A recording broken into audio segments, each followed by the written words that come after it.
This week's episode has got a trigger warning. It's a vulnerable episode, and we're going to be talking about my abuse when I was 8 years old. So if you or a loved one or a survivor of SA, this might be a difficult listen. We're going to hear Rich's story, how the abuse happened, the grooming that was involved, and all of the impacts that that's had on him, as well as look at the therapy and some of the life choices that have helped. It is going to be a difficult episode to listen to, but we also really, really hope it's going to make you feel less alone and maybe give you the courage to speak to someone if you've been through it. So this is Late Bloomers, where we are getting our lives together. Eventually. How are you feeling? All right. Like, Yeah. you'll have to ask me questions because sometimes my mind it's not all clear in my mind. That's okay. So it's not free flowing. No, I think it's incredibly brave to share it on the internet. Not a lot of our listeners or followers perhaps know that this has happened to you. I think especially as a man sharing this story, it's going to be so helpful because we know it's 1 in 6 boys. Yeah, and 1 in 4 girls. And 1 in 4 girls have been abused before 18 years old. So we're dealing with an epidemic, and it can destroy people's lives. So I think the first thing I'm going to ask is about the actual story and what happened.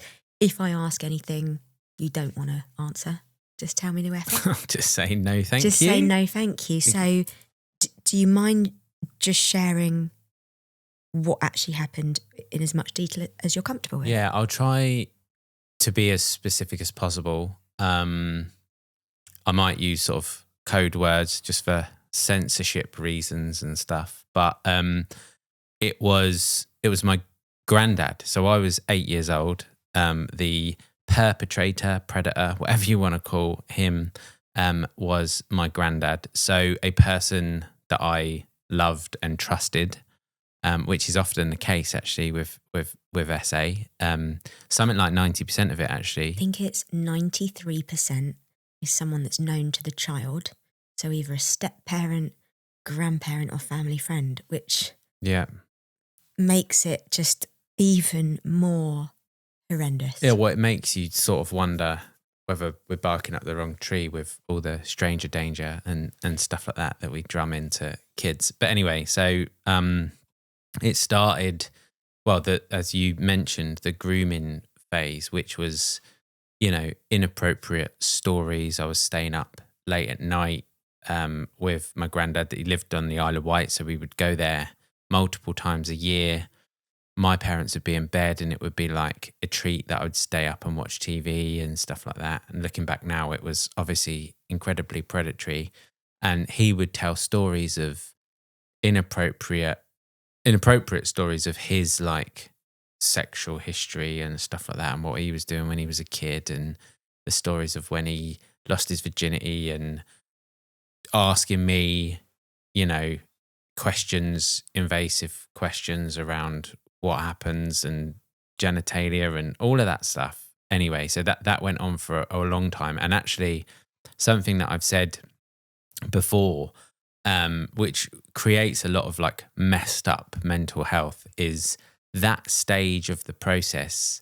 I can speak for me, but was enjoyable because you're getting attention, you're getting validation. So that's why it works, I suppose, the grooming stage. So it's enjoyed by the victim, which brings up loads of stuff, when you look back on it, like almost like self-blame and stuff like that. But even though I can know logically I was an 8-year-old, it can be a real sort of mind bender. And then the actual night of the abuse, I don't want to go into sort of loads of detail, but I was lying on the sofa, I was like tired. He started like massaging me and which felt sort of a bit weird, a bit uncomfortable. And then started, fiddling with me. And then I do remember he said like, shall I put it in my mouth? And I meekly said no. And then he did it anyway. And that was the act. Yeah, that's what happened. Can't have long silences on a I know. podcast. I've heard it loads of times, but it's just, I'm so sorry. It's horrible to hear. So just to go back to the grooming part when it started. Yeah. Can you remember the very first time he brought up sexual stuff? Like, and how soon from that to the abuse happening, like how long was that grooming period? I don't remember like really specifically, but I remember sort of a sense of where I was, which was like in like a garden centre. No, botanical garden. Okay. That's where it was. They've got one of them on the Isle of Wight. And I think he just sort of asked if I had a girlfriend, and it sort of just started from there. I can't remember the specific questions, but quickly. A very could be innocent question. Yeah. 8 is a bit young to ask that, but could be innocent. And then that was sort of the opening to start bringing in really inappropriate stuff. Yeah. And that probably gradually built up, maybe over the course of a year. Okay.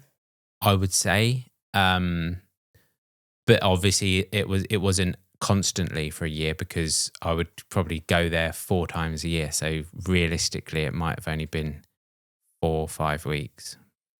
Obviously, you were going there with your parents. Yeah. Where were they throughout the grooming, and where were they on the actual night it happened? Grooming would the inappropriate conversations where that could be on a walk and they were a bit ahead, or late at night when they were in bed and I was, as a treat, allowed to sort of stay up. So it was just, and I often would go and walk with my granddad and go and feed the horses and stuff like that. So I was alone with him quite a lot, which, on reflection, isn't a red flag, really. Like a grandson and a granddad going on a walk across the downs on the Isle of Wight really isn't anything to really worry about. But it was. Yeah, until it is. So obviously you were enjoying some of the grooming. It was kind of exciting. You're in on a secret. You're being shown loads of attention. It makes so much sense why a kid is going to enjoy that process. But on the night of the actual abuse, the massage, and it went further, you said you knew it was a bit weird and you felt a bit uncomfortable. So you knew something had happened and it was wrong, or at least you didn't like it. Yeah. So can you tell me about the next morning? Because you're obviously staying at his house. This thing has happened. It's made you really uncomfortable. You're 8 years old. Yeah. What happened the next morning? Well, firstly, though, which is another point that I want to raise about the night, I just froze, completely froze. Like, and again, it was something before therapy I used to have a lot of shame about, because it's like, well, you didn't move, you didn't do anything, you didn't shout, parents were only upstairs. It probably only would have taken a scream to put it. But that's quite a common response, like the freeze response from a traumatic incident. So that's quite important to mention. And the other, the morning after, I remember the feeling. I can't remember exactly the actions, but I remember the feeling of just wanting to just sort of go into a hole and be alone for the rest of my life. And I remember him saying, like, trying to use guilt, like, do you not love me anymore? And trying to just double down on the secret. Was this the next day? So were you Next day, presumably... yeah. I was like not downstairs. As a kid, as an 8-year-old, you'd be the first down for breakfast, like exploring the day, whereas I stayed in bed. So obviously he, reflecting back, would have been worried that like, oh, Rich is not showing normal behaviour. I better like get in there first before any questions are asked. And obviously as an 8-year-old, when someone says it's really important, this can't go anywhere, and do you not love me anymore and stuff like that, just like laying on that level of guilt is quite, I suppose it's quite easy to manipulate an 8-year-old, right? I mean, it's absolutely just disgusting. It just to lay on the guilt. It's emotional abuse on top of Yeah. physical abuse. Was there any part of you that thought about telling your parents? No, I don't think so. No.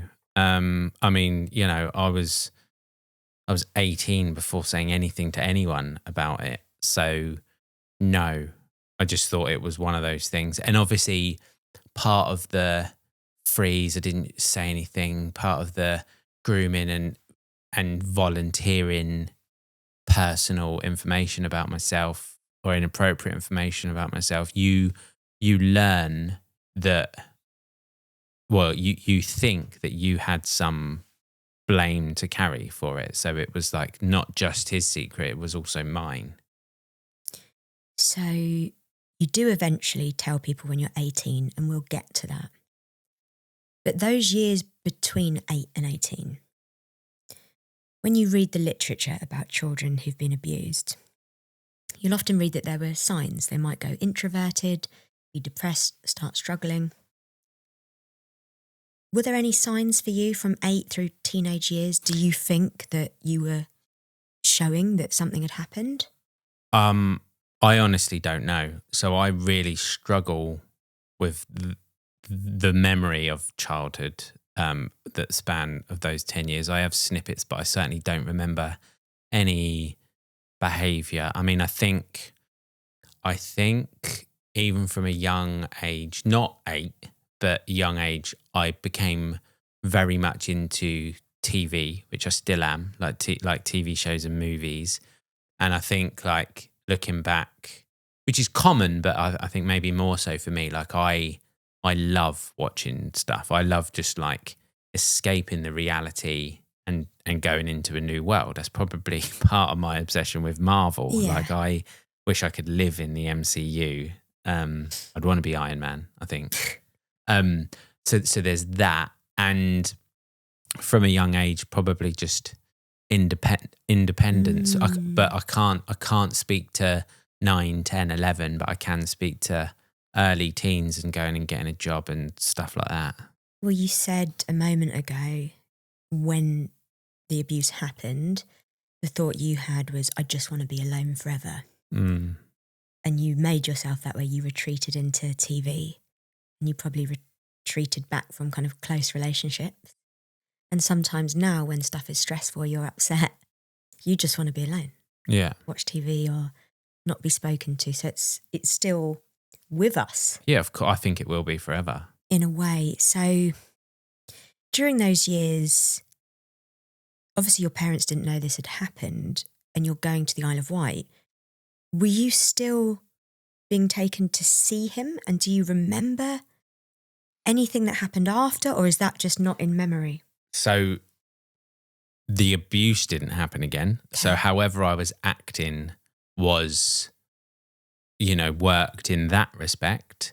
But I think it was because I was more reserved. I was probably closer on the heels of my parents. I definitely didn't want to stay up anymore. I would have been one of the first to bed. I just, without telling anyone and without making it too obvious, obviously, I didn't put myself in a position to be alone with him. When you were in that house on later occasions, that must have been petrifying to go to bed. Were you in your own room? Yes. Yeah. In your own room, in the house of a paedophile? Yeah. Well, that is where, because I know factually that I would have gone there loads after that. But I don't remember any of it, like not at all. So I suppose just the sheer fact that I don't remember any of it means that, yeah, it must have been pretty awful for my body because it's like shut it out. Yeah, I mean, it's really common for trauma survivors to have huge memory gaps. Yeah. It's really normal. But yeah, I imagine 9, 10, 11 years old, you must have been petrified. Yeah. Thinking he was going to come in, and just horrendous that parents didn't know you were going back there. Yeah. So you then get to 18. Yep.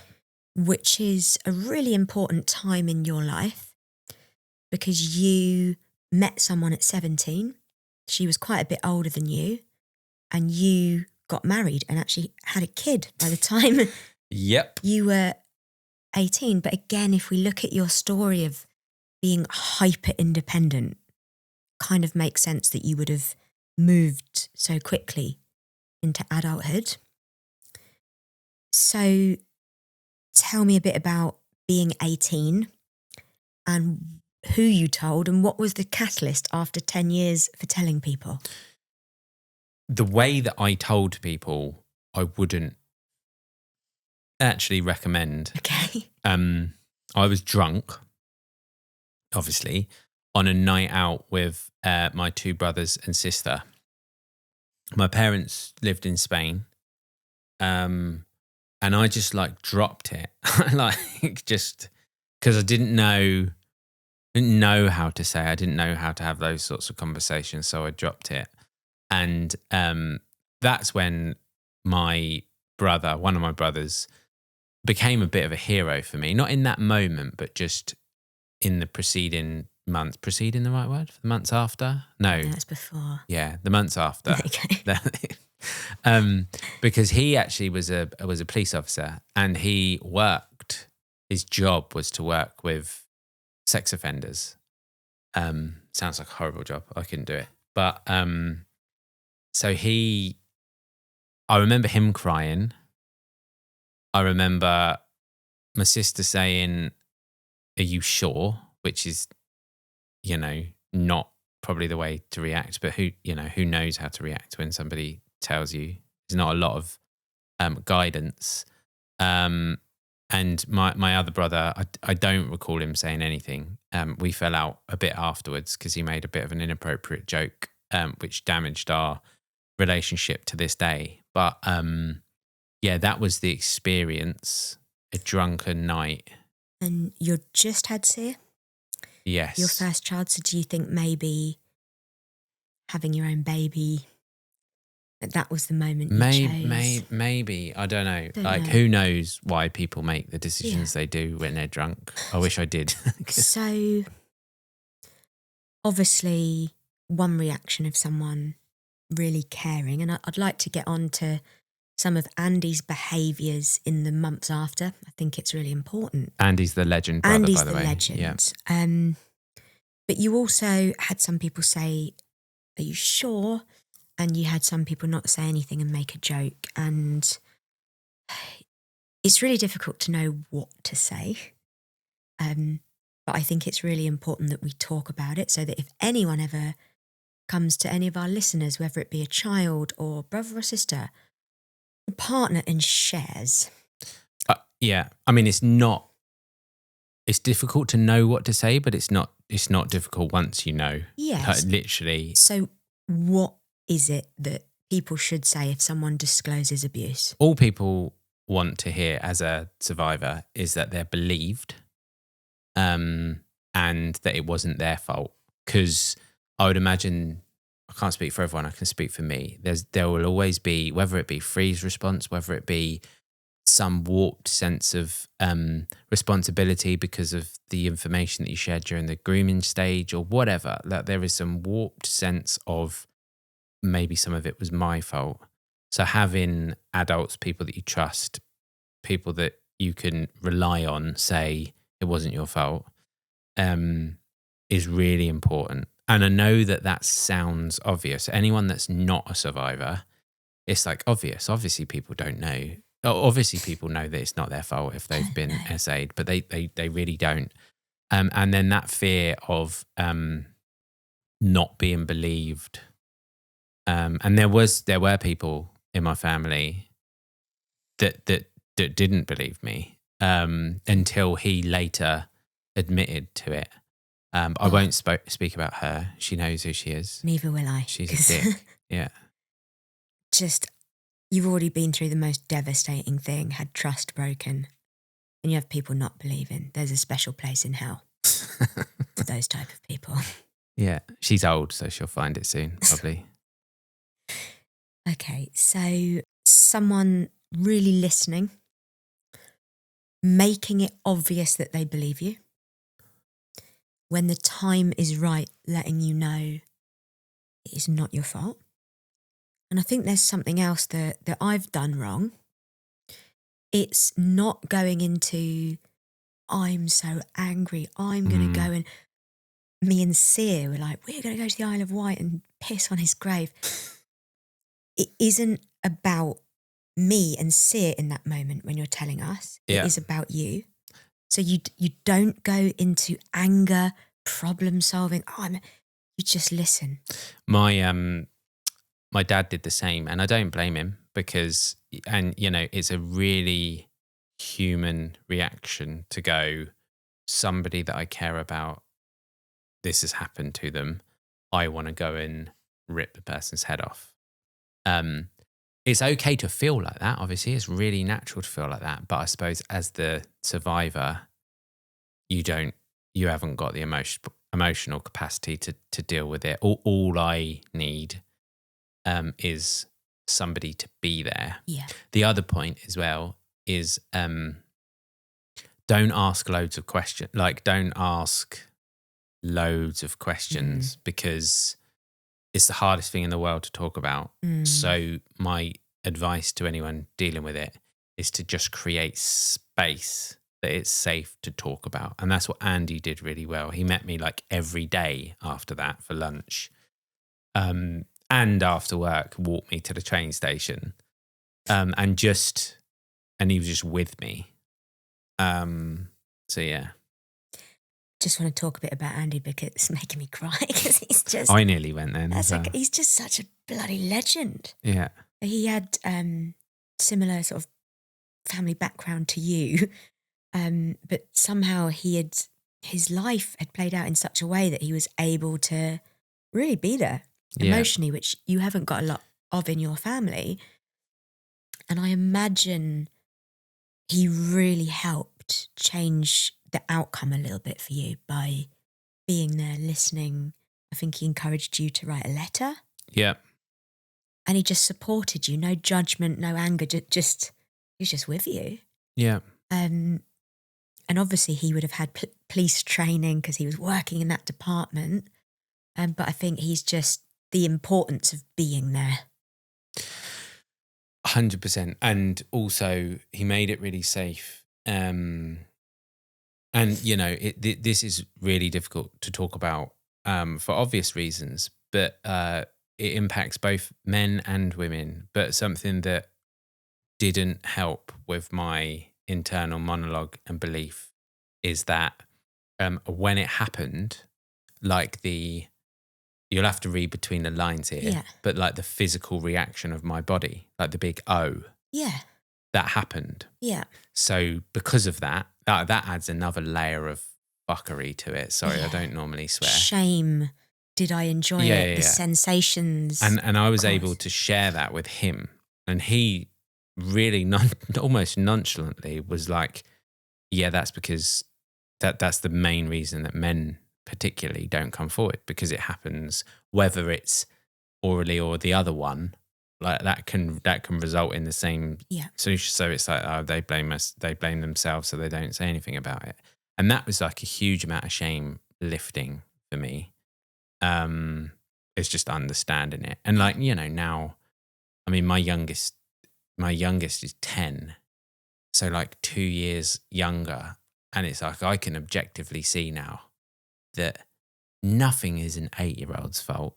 Like, at all. I mean, unless they're like being naughty or whatever. But in this topic, it's just not their fault, and they can't be held accountable. But it's amazing what the human mind does, because as an 8-year-old, you've still got like you believe you've got the agency and choice, so you think that you're somehow complicit. Yeah, of course you do.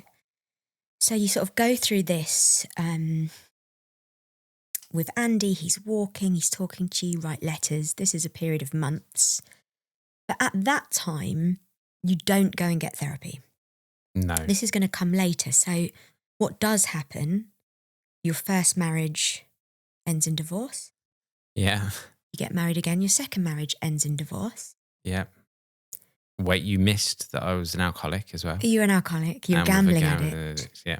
So life isn't going very well for you. No, it is not. How do you think the abuse impacted you, your relationships, and your addictions? It was all of it. The whole thing, the alcohol, the gambling, the films, the emotional unavailability with partners and my children, like all of it, it shaped my entire life. And it took, I would say, nearly 30 years away from me, 25 years away from me, I can't do over. During that time, you had a really physical symptom of someone in distress who wasn't getting help, which is being sick every morning. Yeah. You were sick every morning for... Oh, Christ. From when I was probably 16 years old to mid-30s, every day, without fail. And it was sort of an anxiety Yeah, sickness? made worse when I was anxious, whether there was something big happening at work, even like a big golf competition. Any sort of anxiety or nerves led to throwing up. Makes me think about you at 9 or 10 being forced to sleep back in that house alone. Mm, The amount of anxiety in your tiny little body, yeah. and whether that was playing a part for all those years. When we met, you were still throwing up. So this has affected you your whole life. And it's just interesting to note that a survivor that hasn't had the support they need, it isn't always going to look the same way. No, of course not. Yours was a kind of somatic body reaction that was showing something was deeply unprocessed and you needed help with. So you've had a couple of different types of therapy. Yeah. Now, I know the first time you went to therapy was for the anxiety. He never asked any questions. You didn't tell him you had been abused. No. And you were put on medication. Yeah. The second time you went to therapy, it was a bit different. This was after we had met, and you did go to therapy with the very specific aim of dealing with the abuse. Yeah. And the anxiety it was having on you. So would you mind just sharing, what was it that got you brave enough to go and talk to someone, and what helped you? Well, it became a case of like needing to. So I've spoken before about getting sober, and what that did was meant that I had to face life sober, which is loads harder because having a few beers makes everything, it settles my nervous system down, and it just made it all sort of manageable to a degree. So the choice to get sober meant that I had to face all of this like head on, and there was no sort of coping mechanisms. And it just floored me. Like there was days I couldn't get out of bed. So like I had to go and get this spoken about. So yeah, it was hard. Like it was difficult to talk about, but I like made myself do it. And very quickly, having somebody listening, human to human, unconditional positive regard, making me telling me again that it wasn't my fault, and actually the impact that it was having on my life. And it really helped me. I've said in a previous episode about self-awareness and why I was the way I was. Like all of that just started over time, started painting a better picture and a better outcome and a better life. I remember you'd been in therapy for a few weeks, and you being so brave and bringing this stuff up and working through it. And then one night, you woke up at 4 a.m. Yeah, which never happens. By the way. I was still asleep, and you had like this experience of this like vivid memory of you at 8, and this overwhelming sense of like love and protection rather than shame and blame. Yeah, so I'll start by saying I'm not spiritual, really. I'm not. I'm probably, I would label myself as potentially an atheist. Don't believe in a lot of the. Maybe I'm starting to come around, but so the reason that I started with that is that what happened this night was completely out of character for me. And yeah, I woke up in the middle of the night. You were like asleep next to me. And then I had the urge to write a letter. And I wrote a letter to, like, I could almost see and feel and hear like the 8-year-old version of me, like inside me. So I just wrote a letter, but basically saying that that I understand and that it's not your fault and this is why you act this way and like you're safe, I'll look after you, all that sort of stuff. So quite soppy, but it was really like meaningful for me at the time. And I don't, and that I'll just highlight again. I don't journal. I don't do any of that sort of stuff. It's really like out of came character. Out of literally nowhere for you. Yeah, I know. I would always fondly remember that night as like the miracle night, because after that I wasn't better. I don't think I'll ever be better, but I was loads better, like loads improved. I mean, your anxiety went away. Yeah, it was gone. You stopped throwing up in the morning. You were able to go to work. The anxiety towards me, it was gone in this one night. I love it because I'm all about that miracle night. It's probably that night is when I did start to think maybe there is more to this spiritual world than maybe I pessimistically thought. Praise Jesus, baby. Yeah. Maybe don't go that far. No, not yet. Okay, so, and now, where you are now, you can talk about it without shame. Yeah. We use your story to protect the kids. Mm-hmm. We talk to Lily really openly about no secrets, about bodily autonomy. You are confident and comfortable in your kind of sexuality and sexual experience, and you're living a best life without anxiety, without shame. So you are such an unreal example of someone who's been through huge trauma, big T trauma, being sexually abused by a family member at 8, and has absolutely turned it around. That person has no lasting impact, no legacy. No. They're just a paedophile footnote in an incredible story. I love that. Paedophile footnote. That's it. Love That's all he is. So lastly, I guess we're going to have a lot of people listening to this. Sorry. That have 1 in 4 girls, 1 in 6 boys that have been through, 25% will have been through what you've gone through or similar. Yeah. Some of them may have told people and got help. Some of them may still be dealing with it alone. So I'd just love to end with a bit of a message to those people, message to survivors, what you would say to them. Well, firstly, I'm sorry. And I'll just reiterate what I said earlier. It isn't your fault. And you're believed.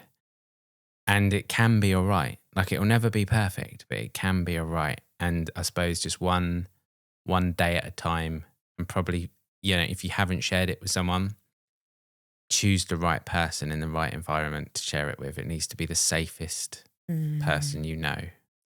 Yeah, sometimes people simplify and say, just tell someone. Yeah. If you've got a parent that's going to say, that didn't happen, no way, it's my dad.